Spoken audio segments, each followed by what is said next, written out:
दसी साई चरित्र अध्याय 37 चावड़ी का समारोह। इस अध्याय में हम कुछ थोड़ी सी वेदांतिक विषयों पर प्रारंभिक दृष्टि से समालोचना कर चावड़ी के भव्य समारोह का वर्णन करेंगे। प्रारंभ। धन्य है श्री साई जिनका जैसा जीवन था वैसी ही अवर्णनीय गति और क्रियाओं से पूर्ण नित्य के कार्यक्रम भी।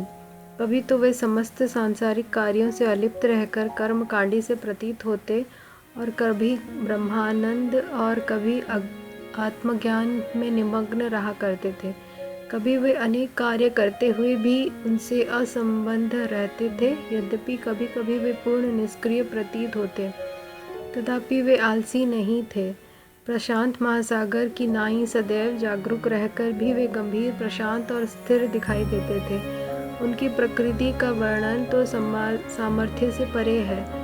यह तो सर्वविदित है कि वे बाल ब्रह्मचारी थे। वे सदैव पुरुषों को भ्राता तथा स्त्रियों को माता या बहन सदृश ही समझा करते थे। उनकी संगति द्वारा हमें जिस अनुपम त्राण की उपलब्धि हुई है उसकी विस्मृति मृत्यु पर पर्यंत न होने पाए, ऐसे उनके श्री चरणों में हमारी विनम्र प्रार्थना है।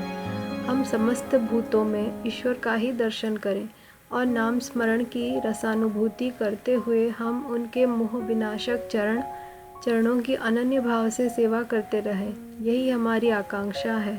हेमाड पंत ने अपने दृष्टिकोण द्वारा आवश्यकतानुसार वेदांत का विवरण देकर चावड़ी के समारोह का वर्णन निम्न प्रकार किया है। चावड़ी का समारोह। बाबा के शयनागार के वर्णन पहले ही हो चुका है। वे एक दिन मस्जिद में और दूसरे दिन चावड़ी में विश्राम किया करते थे और यह कार्यक्रम उनकी महासमाधि पर्यंत चालू रहा। भक्तों ने चावड़ी में नियमित रूप से उनका पूजन अर्चन 10 दिसंबर सन 1909 से प्रारंभ कर दिया था। अब उनके चरणाम्बुजों का ध्यान कर हम चावड़ी के समारोह का वर्णन करेंगे। इतना मनमोहक दृश्य था वह कि देखने वाला ठिठक ठिठक कर रह जाते थे और अपनी सुध बुध भूल यही आकांक्षा करते रहते थे कि यह दृश्य कभी हमारी आंखों से ओझल न हो।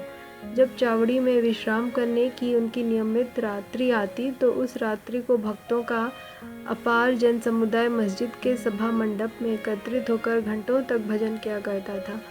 उस मंडप के एक और सुसज्जित रथ रखा रहता था और दूसरी ओर तुलसी वृंदावन था। सारे रसिक जन सभा मंडप में ताल, चिपली, करताल, मृदंग, खंजरी और ढोल आदि नाना प्रकार के वाद्य लेकर भजन करना आरंभ कर देते थे। इन सभी भजनादि भक्तों को चुंबक की नाई आकर्षित करने वाले तो श्री साई बाबा ही थे। मस्जिद के आंगन को देखो तो भक्तगण बड़ी उमंगों से नाना प्रकार के मंगल कार्य संपन्न करने में संलग्न थे। कोई तोरण बांधकर दीपक जला रहे थे तो कोई पालकी और रथ का श्रृंगार कर निशानादि हाथों में लिए हुए थे। कहीं कहीं श्री साई बाबा की जय जयकार से आकाशमंडल गुंजित हो रहा था। दीपों के प्रकाश से जगमगाती मस्जिद ऐसी प्रतीत हो रही थी मानो आज मंगलदायिनी दीपावली स्वयं शिरडी में आकर विराजित हो गई हो। मस्जिद के बाहर दृष्टिपात किया तो द्वार पर श्री साई बाबा का पूर्ण सुसज्जित घोड़ा श्याम सुंदर खड़ा था।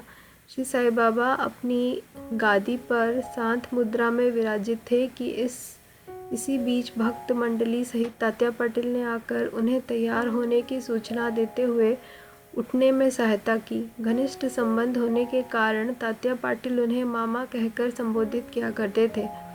बाबा सदैव की भांति अपनी वही कफनी पहनकर बगल में सटका दबाकर चिलम और तंबाकू संग लेकर धंधे पर एक बड़ा कपड़ा डालकर चलने को तैयार हो गए। तभी तात्या पाटिल ने उनके शीश पर एक सुनहरा जरी का सैला डाल दिया। इसके पश्चात स्वयं बाबा ने धुनी को प्रज्वलित रखने के लिए उसमें कुछ लकड़ियां डालकर तथा धुनी के समीप के दीपक को बाएं हाथ से बुझाकर चावड़ी को प्रस्थान कर दिया।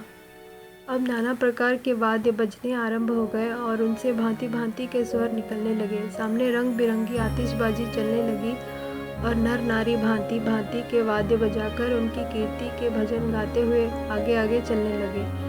कोई आनंद विभोर हो नृत्य करने लगा तो कोई अनेक प्रकार के ध्वज और निशान लेकर चलने लगा। जैसे ही बाबा ने मस्जिद की सीढ़ी पर अपने चरण रखे, वैसे ही भालदार ने ललकार कर उनके प्रस्थान की सूचना दी। दोनों ओर से जो लोग चवर लेकर खड़े हो गए और उन पर पंखा झलने लगे। फिर पथ पर दूर तक बिछे हुए कपड़ों के ऊपर से समारोह आगे बढ़ने लगा। तात्या पाटिल उनका बायां तथा महासपाती दायां हाथ पकड़कर तथा बापू साहेब जोग उनके पीछे छत्र लेकर चलने लगे। इनके आगे आगे पूर्ण सुसज्जित अश्वसाम सुंदर चल रहा था और उनके पीछे भजन मंडली तथा भक्तों का समूह बाघों के ध्वनि के संग हरि और साई नाम की ध्वनि, जिससे आकाश गूंज उठता था, उच्चारित करते हुए चल रहा था। अब समारोह चावड़ी के कोने पर पहुंचा और सारा जन समुदाय अत्यंत आनंदित तथा प्रफुल्लित दिखाई पड़ने लगा। जब कोने पर पहुंचकर बाबा चावड़ी के सामने खड़े हो गए, उस समय उनके मुखमंडल की दिव्य प्रभा बड़ी अनोखी प्रतीत होने लगी और ऐसा प्रतीत होने लगा मानो अरुणोदय के समय बाल रवि क्षितिज पर उदित हो रहा हो। उत्तराभिमुख होकर वे एक ऐसी मुद्रा में खड़े हो गए जैसे कोई किसी के आगमन की प्रतीक्षा कर रहा हो। बाघ पूर्ववत ही बजते रहे और वे अपना दाहिना हाथ थोड़ी देर ऊपर नीचे उठाते रहे। वादक बड़े जोरों से वाग बजाने लगे और इसी समय काका साहेब दीक्षित गुलाल और फूल चांदी की थाली में लेकर सामने आए और बाबा के ऊपर पुष्प तथा गुलाल की वर्षा करने लगे। बाबा के मुखमंडल पर रक्तिम आभा जगमगाने लगी और सब लोग तृप्त हृदय होकर उस रस माधुरी का आस्वादन करने लगे। इस मनमोहक दृश्य और अवसर का वर्णन शब्दों में करने में लिखनी असमर्थ है। भाव विभोर होकर भक्त महासपाती तो मधुर नृत्य करने लगे, परंतु बाबा की अभंग एकाग्रता देखकर सब भक्तों को महान आश्चर्य होने लगा। एक हाथ में लालटेन लिए तात्या पाटिल बाबा के बाईं और आभूषण लिए महासपाती दाहिने ओर चले। देखो तो कैसे सुंदर समारोह की शोभा तथा भक्ति का दर्शन हो रहा है।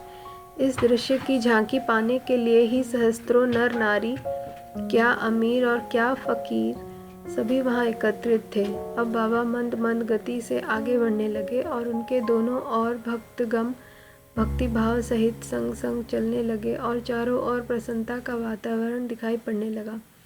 संपूर्ण वायुमंडल भी खुशी से झूम उठा और इस प्रकार समारोह चावड़ी पहुंचा। अब वैसा दृश्य भविष्य में कोई न देख सकेगा। अब तो केवल उसकी याद करके आंखों के सम्मुख और मनोरम अतीत की कल्पना से ही अपने हृदय की प्यास शांत करनी पड़ेगी। चावड़ी की सजावट भी अति उत्तम प्रकार से की गई थी। उत्तम बढ़िया चांदनी, शीशे और भांति भांति के हांडी, लालटेन, गैस बत्ती लगे हुए थे। चावड़ी पहुंचने पर तात्या पाटिल आगे बढ़े और आसन बिछाकर तकिए के सहारे उन्होंने बाबा को बिठाया।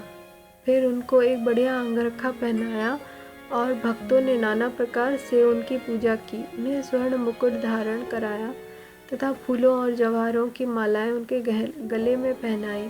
फिर ललाट पर कस्तूरी का वैष्णवी तिलक तथा मध्य में बिंदी लगाकर दीर्घ काल तक उनकी और अपलक निहारते रहे। उनके सिर का कपड़ा बदल दिया गया और उसे ऊपर ही उठाए रहे, क्योंकि सभी शंकित थे कि कहीं वे उसे फेंक न दें। परंतु बाबा तो अंतर्यामी थे और उन्होंने भक्तों को उनकी इच्छा अनुसार ही पूजन करने दिया। इन आभूषणों से सुसज्जित होने के उपरांत भी उनकी शोभा अवर्णनीय थी। नाना साहेब निमोड़कर ने वृत्ताकार एक सुंदर छत्र लगाया, जिसके केंद्र में एक छड़ी लगी थी। बापू साहेब जोग ने चांदी की एक सुंदर थाली में पाद प्रक्षालन किया और अर्घ्य देने के पश्चात उत्तम विधि से उनका पूजन अर्चन किया और उनके हाथों में चंदन लगाकर पान का बीड़ा दिया। उन्हें आसन पर बिठाया गया। फिर तात्या पाटिल तथा अन्य सब भक्तगण उनके श्री चरणों पर अपने अपने शीश झुकाकर प्रणाम करने लगे। जब वे तकिए के सहारे बैठ गए, तब भक्तगण दोनों ओर से चवर और पंखे झलने लगे। सामा ने चिलम तैयार कर तात्या पाटिल को दी। उन्होंने एक फूंक लगाकर चिलम प्रज्वलित की और उसे बाबा को पीने को दिया। उनके चिलम पी लेने के पश्चात फिर वह भगत महासपाती को तथा बाद में सब भक्तों को दी गई। धन्य है वो निर्जीव चिलम, कितना महान तप है उसका, जिसने कुम्हार द्वारा पहले चक्र पर घुमाने, धूप में सुखाने, फिर अग्नि में तपाने जैसे अनेक संस्कार पाए। तब कहीं उसे बाबा के कर स्पर्श तथा चुंबन का सौभाग्य प्राप्त हुआ। जब यह सब कार्य समाप्त हो गया तब भक्तगण ने बाबा को फूल मालाओं से लाद दिया और सुगंधित फूलों के गुलदस्ते उन्हें भेंट किए। बाबा तो वैराग्य के पूर्ण अवतार थे और वे उन हीरे जवाहरात व फूलों के हारों तथा इस प्रकार की सजधज में कब अभिरुचि लेने वाले थे, परंतु भक्तों के सच्चे प्रेमवश ही उनके इच्छानुसार पूजन करने में उन्होंने कोई आपत्ति न की। अंत में मांगलिक स्वर में वाद्य बजने लगे और बापू साहेब जोग ने बाबा की यथाविधि आरती की। आरती समाप्त होने पर भक्तों ने बाबा को प्रणाम किया और उनकी आज्ञा लेकर सब एक एक करके अपने घर लौटने लगे। तब तात्या पाटिल ने उन्हें चिलम पिलाकर गुलाब जल, इत्र इत्यादि लगाया और विदा लेते समय एक गुलाब का पुष्प दिया।